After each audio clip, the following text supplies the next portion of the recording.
मैंने फार्मर्स की प्रॉब्लम को ग्रास रूट लेवल पे देखा, तो मैंने देखा कि कोई भी फार्मर्स के बारे में सोच नहीं रहा है। आप फार्मर्स को ये मालूम नहीं है कि प्रोडक्ट कौन सा यूज़ करना चाहिए, इन्फॉर्मेशन राइट नहीं है। टेक को यूज़ करके उसकी बेटर हेल्प कर सकते हैं। Welcome to this episode of Champions of Bharat. The theme of today's episode is building full stack solution for Indian farmers.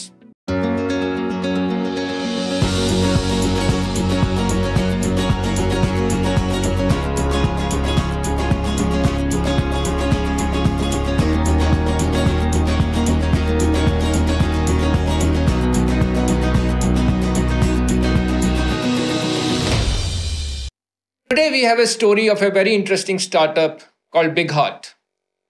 BigHeart is probably India's first few startups who's building a full stack solution for Indian farmers. And we are delighted to have one of the co-founders of BigHeart today, Mr. Sachin Nandwana. Sachin, स्वागत है आपका इस episode में. Thanks, Hemendra, for inviting me. Thank you. Thanks for coming. Yeah. Sachin, आपकी story एक वाकई बहुत बड़ी इंस्पिरेशन है. आप खुद एक फार्मिंग बैकग्राउंड से आते हैं, फिर आपने इंजीनियरिंग की, फिर आपने हनीवेल जैसी टेक्नोलॉजी कंपनी में काम किया, आपने थोड़ी बहुत टीचिंग भी की है, तो you come with very diverse experience. तो पहले तो अपने बारे में बताइए कि आपको कैसे प्रेरणा मिली कि एक एग्रीकल्चर के क्षेत्र में एक स्टार्टअप बनाया जाए. Hemendra, it's a very good question. और इसको हम देखें हमारे फैमिली बैकग्राउंड से, तो मैं फार्मिंग कम्युनिटी से आता हूँ जहाँ पे मैंने खेती देखी है.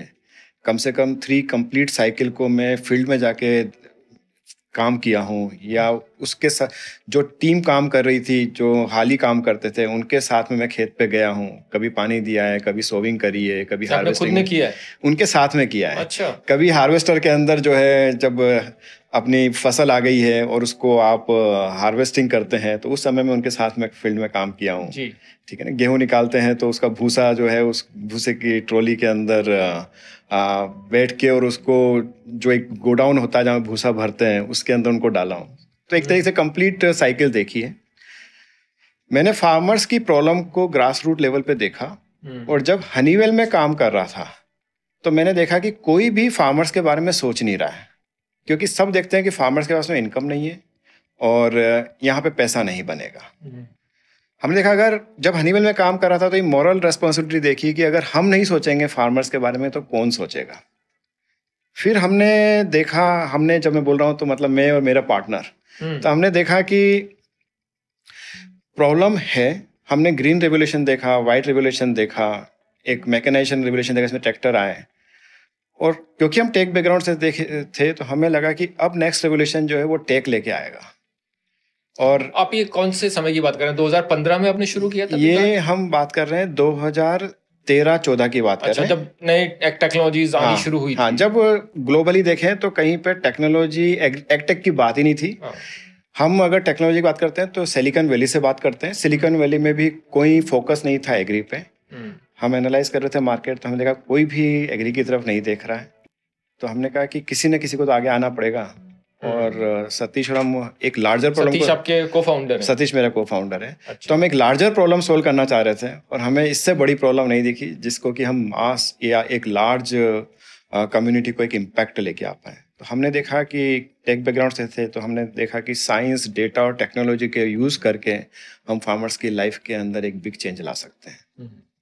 तो आपने ये जब सोचा, तो मतलब ऐसा क्या दिन आया आपने सोचा आप नौकरी छोड़ देनी चाहिए और पूरा इस पे काम करना चाहिए? मतलब ऐसा कोई मोमेंट था आपके लिए? हाँ, तो इसको हम 2013 में जाते हैं. 2013 में क्योंकि हनीवेल में काम किया तो हमें प्रोडक्ट समझ में आता था. हमने एक प्रिसीजन वाटर कंट्रोल सिस्टम बनाया. GKVK में हम फील्ड पे काम कर रहे थे. यूनिवर्सिटी है GKVK, तो वहाँ फील्ड में काम कर रहे थे और प्रोडक्ट को टेस्ट कर रहे थे. और 2014 के अंदर हमने प्रॉब्लम समझने की, डीपर समझने की कोशिश करी. Even though I came from the farming background, पर जब डीपर समझने की कोशिश करी तो हमने देखा कि बहुत सारी प्रॉब्लम है. आप फार्मर्स को ये मालूम नहीं है कि प्रोडक्ट कौन सा यूज़ करना चाहिए, इन्फॉर्मेशन राइट नहीं है, एक्सेसिबिलिटी नहीं है, ये इनपुट साइड में प्रॉब्लम हो गया. उनको ये मालूम नहीं है. टेक्नोलॉजी की बात करें तो बहुत कम टेक्नोलॉजी इंटरवेंशन था. ठीक है. तो हमने एक टेक्नोलॉजी प्रोडक्ट बनाया, पर हमें रियलाइज हुआ कि मार्केट उस टेक्नोलॉजी के लिए जो pressure water control system deep tech product है उसके लिए रेडी नहीं है। फिर हमने कहा कि प्रॉब्लम को समझते हैं, तो हमने देखा इनपुट में प्रॉब्लम है। हमने कहा फार्मर्स को हम एक्सपोर्ट करा दें, डायरेक्ट इंटरनेशनल मार्केट से कनेक्ट करें ताकि उनको बेटर प्राइस मिले। हमने कहा कि ऑर्गेनिक कर लें। तो इस तरीके से कई सारे हमने प्रॉब्लम स्टेटमेंट देखी जिनके थ्रू हम फार्मर्स की हेल्प कर सकते थे। पर जब हमने नैरो डाउन करना शुरू किया तो हमने देखा कि यदि प्रॉब्लम क्या है, हम सब चाहते हैं कि फार्मर्स की इनकम डबल हो जाए, और उसका एक इजी सॉल्यूशन दिखता है, रिमूव द मिडिल मैन। पर मिडिल मैन प्रॉब्लम नहीं है, प्रॉब्लम है it's a supply chain imbalance. इसको थोड़ा एक्सप्लेन करेंगे, supply chain imbalance? Supply chain imbalance को अगर देखें, इट्स सिंपल कॉमर्स। यदि मेरी सप्लाई ज्यादा होगी मार्केट के अंदर तो प्राइस कम हो जाएगी, और यदि मार्केट में सप्लाई कम होगी तो प्राइस बढ़ जाएगी। ठीक है, पर फार्मर्स जो सप्लाई है वो कम और ज्यादा क्यों हो रही है, उसका अगर देखें तो डायरेक्टली लिंक्ड है सोविंग पैटर्न से। और फार्मर सोविंग कैसे करता है? वो सोविंग करता है मार्केट में किस प्रोडक्ट का प्राइस ज्यादा है, वो सोविंग करता है कि मार्केट के अंदर मेरा पड़ोसी क्या लगा रहा है, that is called herd mentality. ठीक है ना, तो वो डेटा के बेस पे डिसीजन नहीं ले पा रहा। तो आप किसान को बताते हैं कि डेटा के माध्यम से कब उगाए, कैसे उगाए? हाँ, तो हेमेंद्र, इसको हम पहले पास 2015 में जाते हैं। तो 2015 में जाए तो अगर उस समय डेटा की बात करता तो इकोसिस्टम रेडी नहीं था। अच्छा। पर हमें मालूम था कि डेटा हमें होना चाहिए ताकि हम फार्मर की हेल्प कर पाए। To collect the data, what we should do now, that was the question. तो हमने कहा पहले हम और नैरो डाउन करें प्रॉब्लम को। तो हमने नैरो डाउन किया। हमने कहा कि हम फार्मर्स को जो है उसको product of their choice, availability, convenience, information, price transparency, ये एक बेसिक है इनपुट साइड में। आउटपुट में तो बहुत सारे लोग काम कर रहे थे, इनपुट में कोई भी काम नहीं कर रहा था। तो हमने कहा इनपुट का प्रॉब्लम सॉल्व करते हैं। When you say इनपुट, मतलब इसमें सीड, फर्टिलाइजर, एग्रोकेमिकल, ये सब आ जाते हैं। तो इनपुट के अंदर आता है, सीड्स आते हैं, क्रॉप प्रोटेक्शन आते हैं, न्यूट्रिएंट आते हैं, इम्प्लीमेंट्स आते हैं। तो हमने इनपुट साइड से काम शुरू किया। इनपुट साइड से किया, और इनपुट में भी हमने नैरो डाउन किया सीड्स में, और सीड्स को भी नैरो डाउन किया हमने हॉर्टिकल्चर क्रॉप पे। तो ये कैसे फनल बनाई आपने? तो हमने प्रॉब्लम को नैरो डाउन करते चले गए कि यार आपको अगर केमिकल है, केमिकल करना इजी है, बहुत सारे लोग उस वक्त कर रहे थे, इम्प्लीमेंट्स में इजी है, सबसे टफेस्ट जॉब है सीड्स। पर सीड्स के अंदर भी अगर हमें जो डेटा की बात कर रहे थे, अगर मुझे सोविंग का पैटर्न मालूम चल गया तो मैं उसकी पूरी जो 80% टाइम एक फार्मर का लगता है उसकी क्रॉप साइकिल के अंदर, हम पूरी क्रॉप साइकिल को प्रेडिक्ट कर सकते हैं। इसका मतलब हम टेक को यूज करके उसकी बेटर हेल्प कर सकते हैं। दैट्स द रीजन हमने उसको नैरो डाउन किया सीड्स के ऊपर, और शुरू के 3 साल हमने सिर्फ बीज ही बेचा। तो क्या किसान बीज खरीदने को ऑनलाइन माध्यम से तैयार था? हाँ, ये another it's a good question Hemendra, क्योंकि किसानों का लोग सोचते हैं कि डिजिटल लिटरेसी है नहीं। तो आपको कैसा लगा कि किसान क्या रेडी है उस चीज के लिए? तो हेमेंद्र, मैं इसको ऐसे बोलूंगा कि पहले हम ये देखते हैं कि 99% जो लोग हैं वो उसको हम उससे इन्फ्लुएंस हो जाते हैं।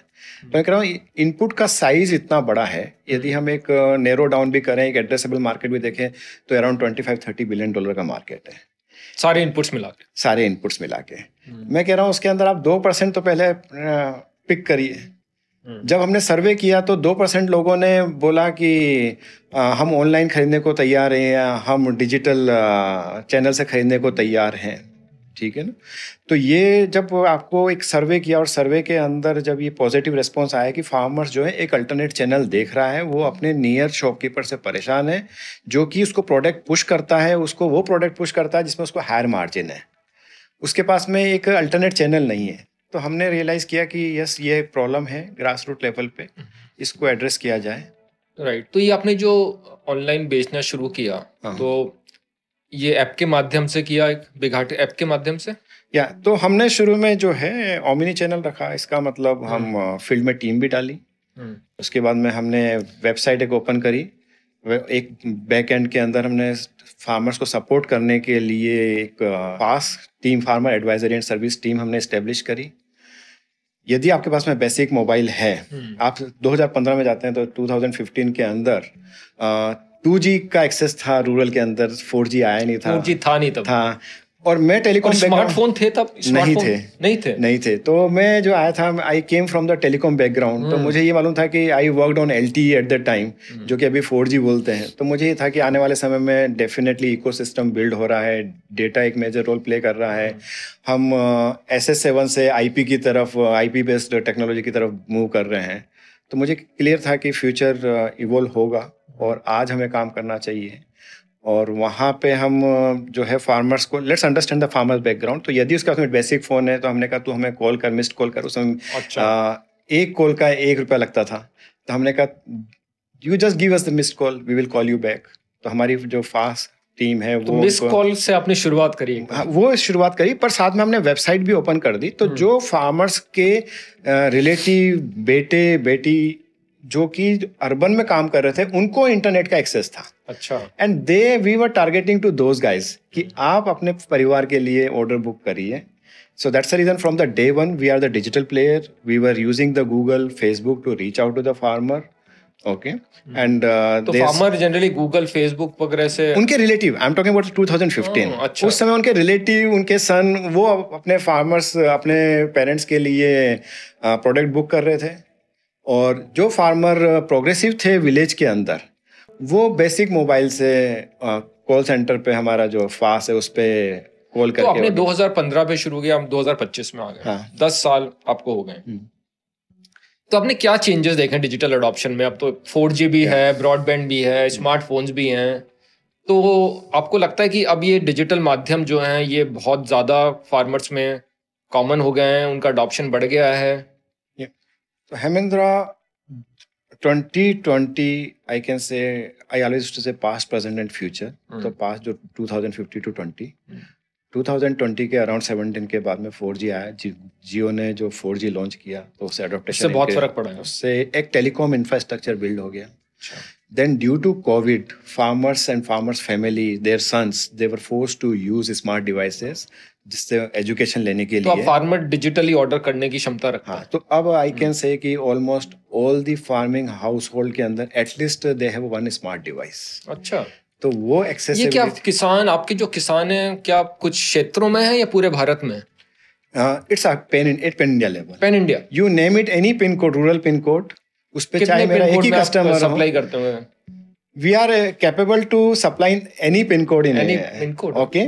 पर अगर हम बात करें इंडिया में, जो इंडिया पोस्ट है वो 19,000 पिन कोड्स बताता है। तो वी सर्व, आपके ऑर्डर इन सब जगह से आते हैं? यस, हमारे ऑर्डर्स आ रहे हैं जम्मू एंड कश्मीर से, अंडमान निकोबार से, नॉर्थ ईस्ट से। तो कितने किसान होंगे भारत में जिनको बिघाट के बारे में पता होगा? मतलब So let's first understand the farmer base. So we have around 140 million farmer base. 140 million farmer base. Okay. 14 crore किसान है हमारे देश। तो उसके अंदर से 25 मिलियन, मतलब 2.5 करोड़ से ऊपर किसान बिघाट को जानते हैं। अच्छा। वो चाहे वो इन्फॉर्मेशन को कंज्यूम करने के लिए आए हो, चाहे प्राइस वेरिफिकेशन के लिए आए हो, चाहे क्रॉप डॉक्टर को यूज करने के लिए आए हो, ठीक है ना, वो दे यूज माय सर्विसेज। हाँ, तो ये बहुत इंपॉर्टेंट पॉइंट बोला। तो एक तो आपका है कि जो इनपुट खरीद सकते हैं, आपने क्रॉप डॉक्टर की बात करी, विच इज आई थिंक आपका एडवाइजरी प्लेटफॉर्म है। तो अब ये बताइए कि कितना जरूरी है किसान के लिए advisory, specially real time advisory, चाहे पेस्ट अटैक हो गया, चाहे वेदर से रिलेटेड कुछ एडवाइजरी चाहिए। How important is advisory for the farmer, और आप बिघाट से इसको कैसे डिसेमिनेट करते हैं? तो again crop doctor, I would like to put this way, we can take the pride कि इट्स इंडिया के द्वारा एक सॉल्यूशन ग्लोबल मार्केट को दिया है फार्मर्स के लिए। So I can put this way, it's AI model for farmers community. इसमें आप AI का यूज कर रहे हैं? हाँ, विच बिघाट बिल्ड। ओके। और ग्लोबल लेवल पे 2 ही कंपनी स्टैब्लिश करी जिसमें से बिघाट एक है। अच्छा। ओके। क्रॉप डॉक्टर के अंदर फार्मर्स इमेज अपलोड, अभी पहले प्रॉब्लम समझते हैं अभी फार्मर्स कैसे डिसीजन लेता है।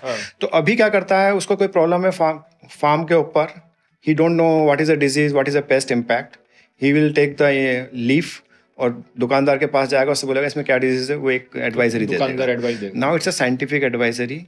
तो इसमें भी किसान अपने फोन से पत्ते की इमेज खींचेगा? हाँ, इमेज खींचेगा, विद इन फ्यू सेकंड्स आपके क्लाउड पे आ जाएगा। With in few seconds system will do the diagnosis और सजेस्ट करेगा इसका क्या प्रॉब्लम है, उसकी बीमारी और उसका समाधान। तो उसके अंदर जो है सिम्टम्स बताएगा, और यदि आप नहीं पढ़ पा रहे तो आप ऑडियो नरेशन चालू कर सकते हैं, आप सिम्टम्स वेरीफाई करिए, और यदि सिम्टम्स वेरीफाई हो रहे हैं तो आप बैक एंड जो सॉल्यूशन सजेस्ट किया हुआ है उस सॉल्यूशन को आप अप्लाई कर दीजिए। तो ये किसान जो आपके सॉल्यूशन ऑनलाइन माध्यम से उसके पास जाते हैं रियल टाइम में, क्या वो उन्हें उसका पालन करता है? नहीं। हाँ, सो पहली बात तो ये सॉल्यूशंस फ्री ऑफ कॉस्ट है। अच्छा, इसकी कोई अलग से प्राइस नहीं? इसकी कोई प्राइस नहीं है। बिघाट का पूरा सिस्टम क्लोज लूप है। या तो वो सॉल्यूशन हमारे प्लेटफॉर्म से खरीद ले प्रोडक्ट को, और या लोकल शॉप पे जाके उसे, तो जरूरी नहीं है कि वो आपसे ही खरीदे, कहीं भी जा सकता है, कहीं पे जाके खरीद सकता है। अब यहाँ पे देखिए इसका एडवांटेज कैसे हम फार्मर्स को पास कर रहे हैं। मैंने जैसे ही उसने इमेज अपलोड करी, मुझे स्टेज ऑफ द क्रॉप मालूम है, मुझे सीवियरिटी मालूम है, उस एरिया में नंबर ऑफ इंसिडेंट कितने आए हैं उससे मुझे ये मालूम है कि इसका स्प्रेड कितना है। Now I am using this data to help farmers. मैं उनको बता रहा हूँ, अर्ली एडवाइजरी दे रहा हूँ कि आपके यहाँ पे ये प्रॉब्लम है, आप जाके ये सॉल्यूशन वेरीफाई करिए और इस सॉल्यूशन को यूज करिए। By giving this advisory they are able to safeguard their crop, और उसकी वजह से उनको क्वालिटी इंप्रूव हो रही है, यील्ड इंप्रूव हो रही है, और indirectly they are getting benefited, and उनकी यील्ड अराउंड 25 to 30% इंक्रीज हो जाती है। अरे तो बहुत अच्छा है, 25 to 30% increase in yield is a big jump. तो आपने इनपुट की बात करी, आपने एडवाइजरी की बात करी।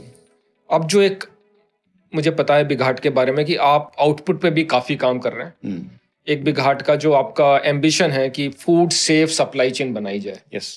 तो इसके बारे में बताइए कि फूड सेफ्टी कितना इम्पोर्टेंट है, और एक फूड सेफ सप्लाई चेन बनाने के लिए क्या महत्वपूर्ण कदम आपको उठाने पड़े। हेमेंद्र, इसको food, this is a big problem I can say, as in the food safety. Food safety. आज हम जाते हैं ऑर्गेनिक, हमें ये मालूम ही नहीं है, एक शंका है कि ये फूड सेफ है या नहीं है, ऑर्गेनिक है या नहीं है। ठीक है, तो पहले तो ये प्रॉब्लम स्टेटमेंट समझे, this is one problem. Second, what we are eating we don't know कि उसमें किस तरह के केमिकल यूज किए गए।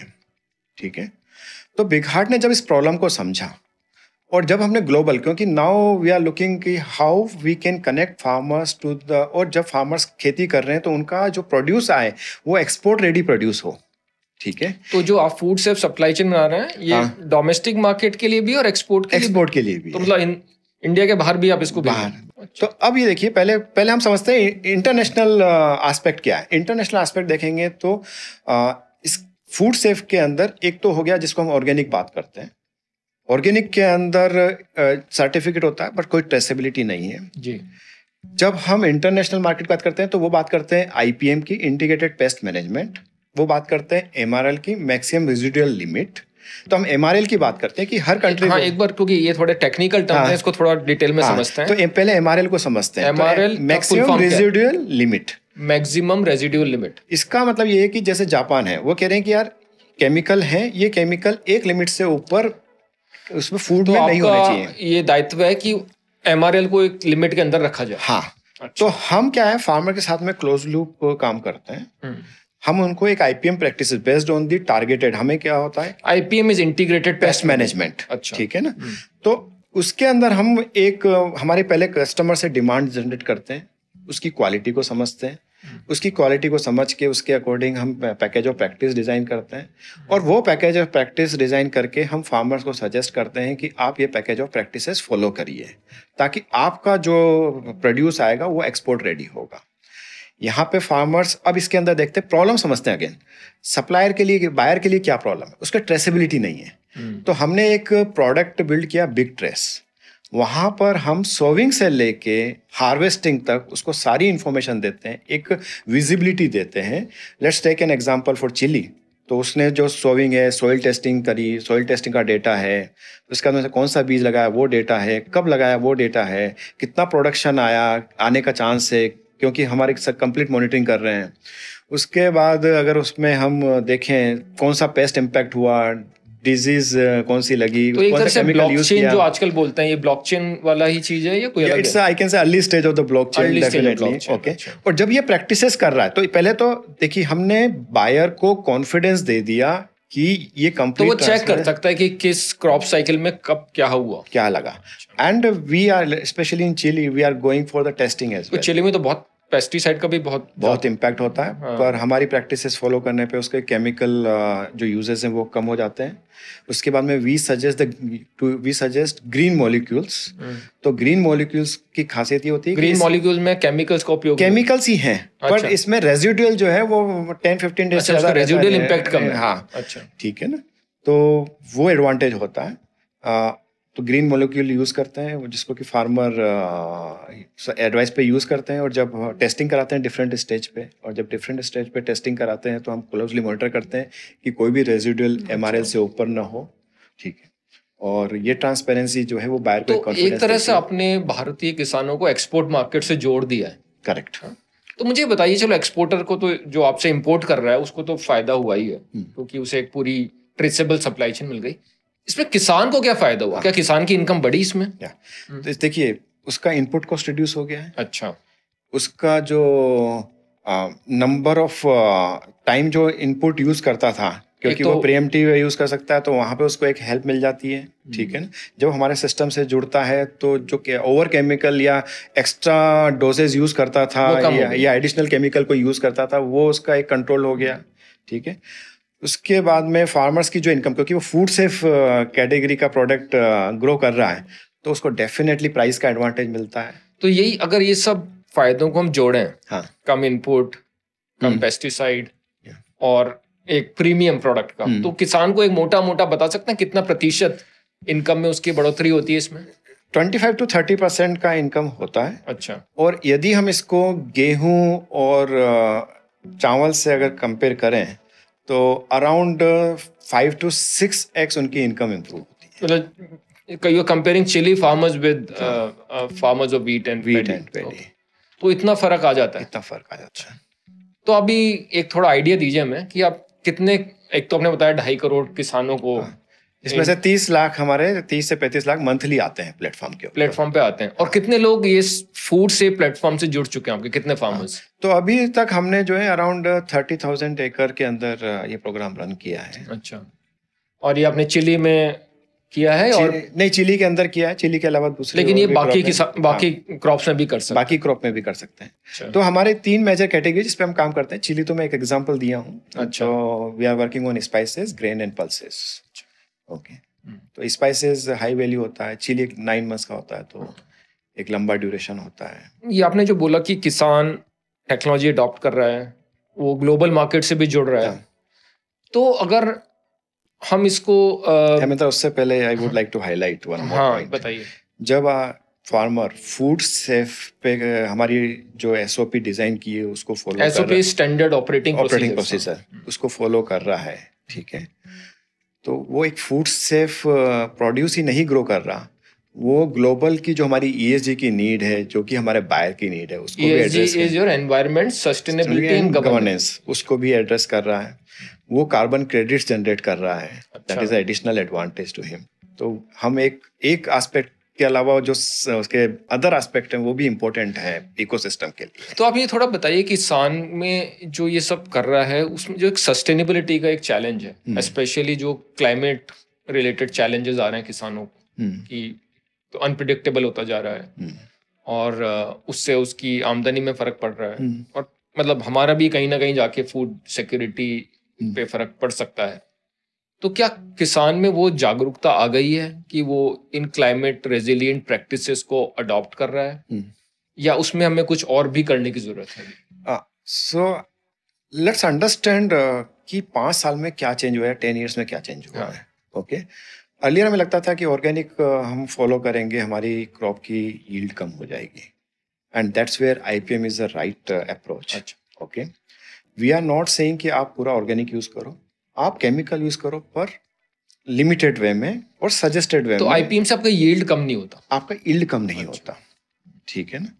दूसरा, हम जो आपका क्वेश्चन था कि अडॉप्टेशन की बात कर रहे हैं फार्मर्स के, जब उसको बेनिफिट दिखता है, यदि हमारा इसको 3.5-4 years हो गए अगर हम इसको देखें, तो जब अडॉप्टेशन एक बार किसी फार्मर ने किया तो हमारा वो नेक्स्ट टाइम अगर X एकड़ में किया तो वो 2X एकड़ में कर रहा है नेक्स्ट टाइम।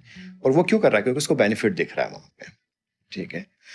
तीसरा, जब वो कर रहा है और उसको बेनिफिट दिख रहा है तो उसके जो इन्फ्लुएंसिंग, जो उसके नियर बाय फार्मर है, now they are getting influenced, तो वो उस प्रोग्राम से हमारे साथ जुड़। How strong is word of mouth in rural areas? मतलब किसान एक दूसरे से बात करके ये प्रैक्टिस से समझ लेते हैं, या सोशल मीडिया का भी इम्पैक्ट आपको दिखने लगा है? Okay, I feel that word of mouth को तो no one can replace, but social media is definitely will be playing. अब बताइए कौन से सोशल मीडिया एप्स किसानों में आपको लगता है सबसे ज्यादा यूज होने लगी है?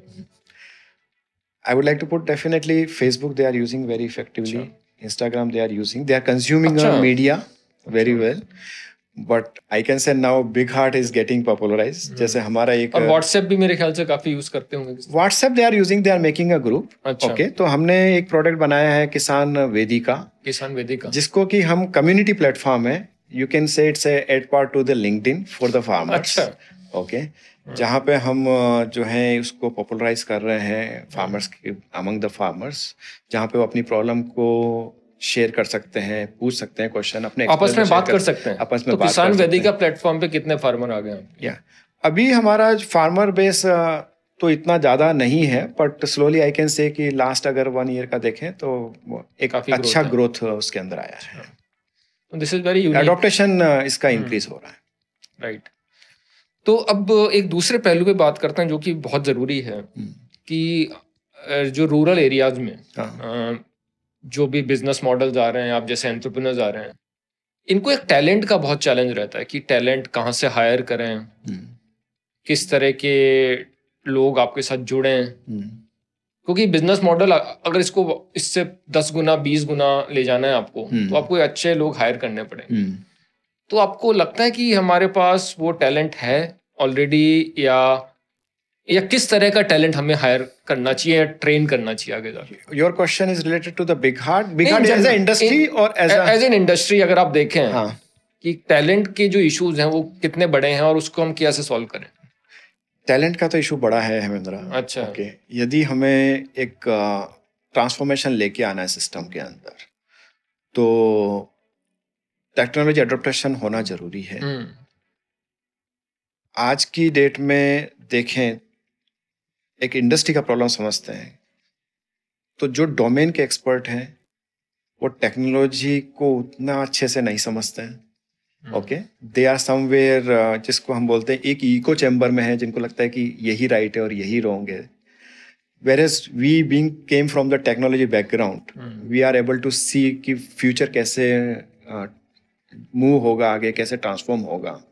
और somewhere anyway in 10 years we learned lot about agri, पर this is a gap here. तो हमने जो है इस गैप को एड्रेस करने के लिए we started a programme called agri digitization programme.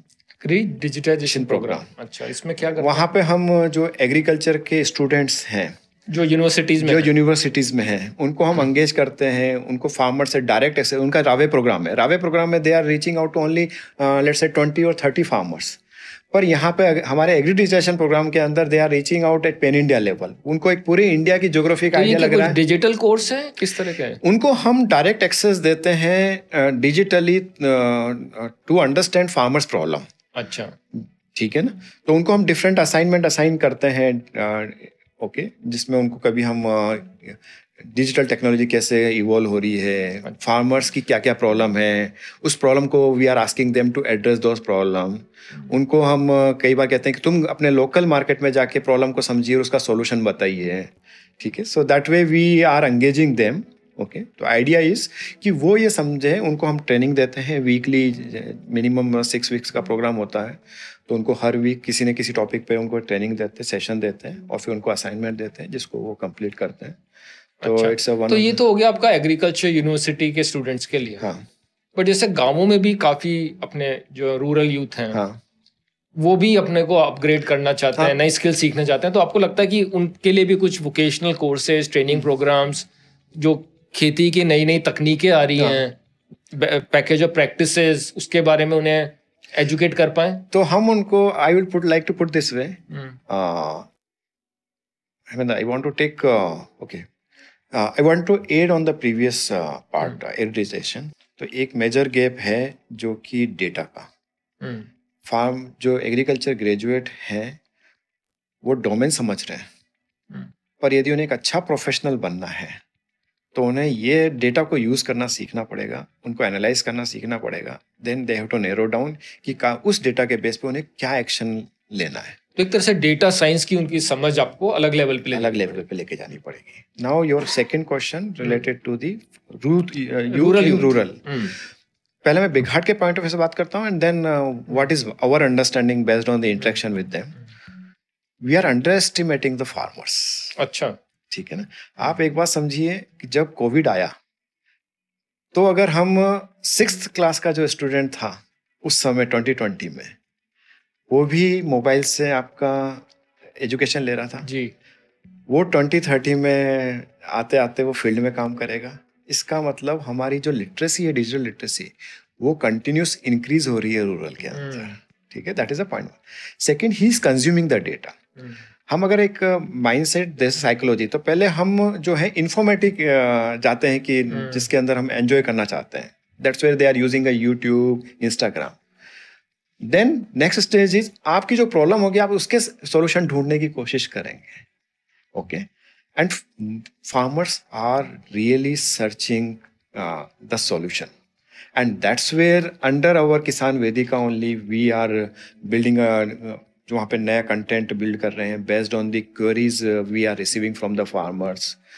वहाँ पे हम वीडियो कंटेंट बिल्ड कर रहे हैं ताकि उनकी इंफॉर्मेशन जो है वो बढ़ाई जा सके।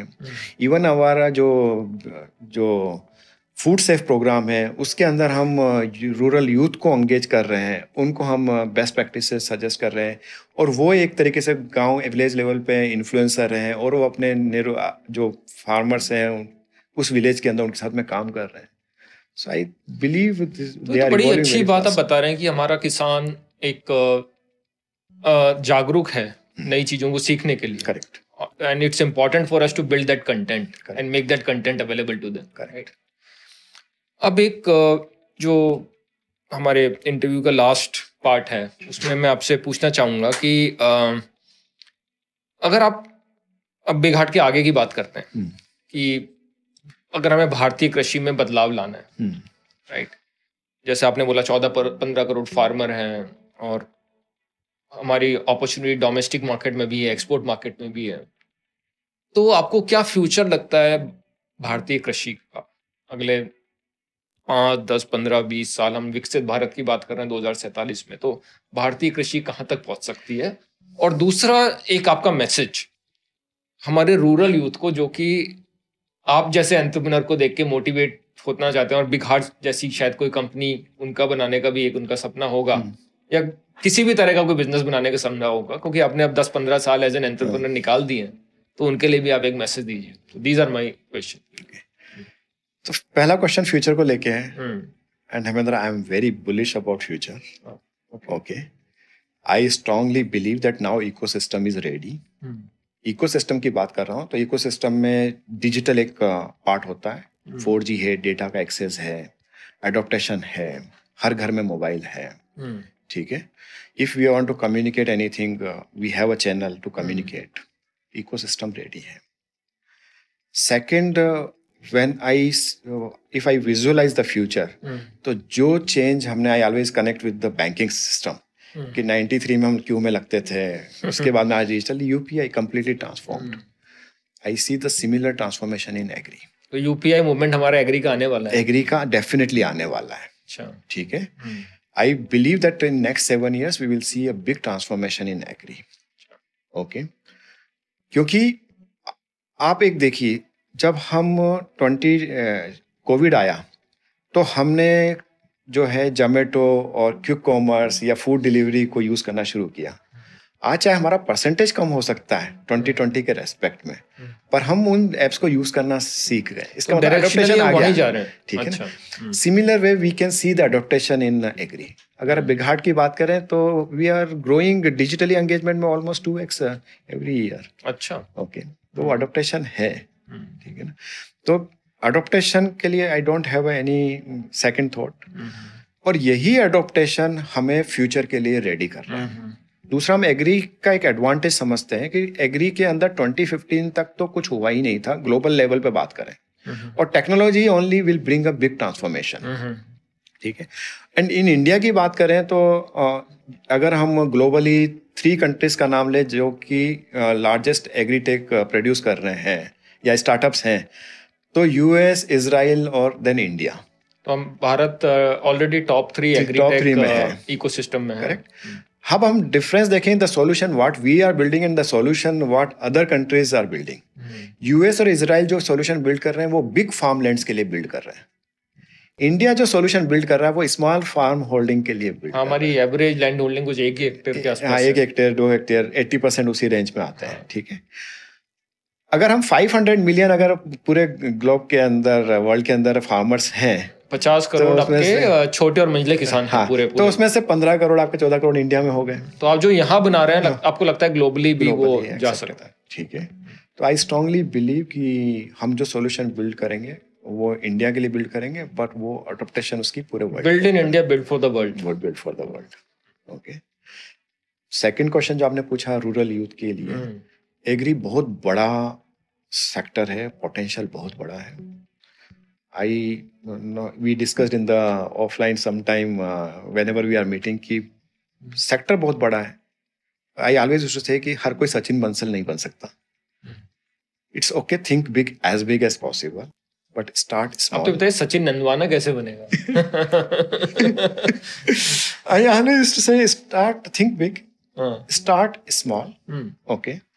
और आप एक 50 करोड़ का भी एक अच्छा सा बिजनेस करते हैं तो वो भी अच्छा है। 50 करोड़ तक भी जा सकते हैं, वो भी एक अच्छा बिजनेस है। हाँ, ओके, तो आप किसी एक सेक्टर को, एक प्रॉब्लम को पकड़िए।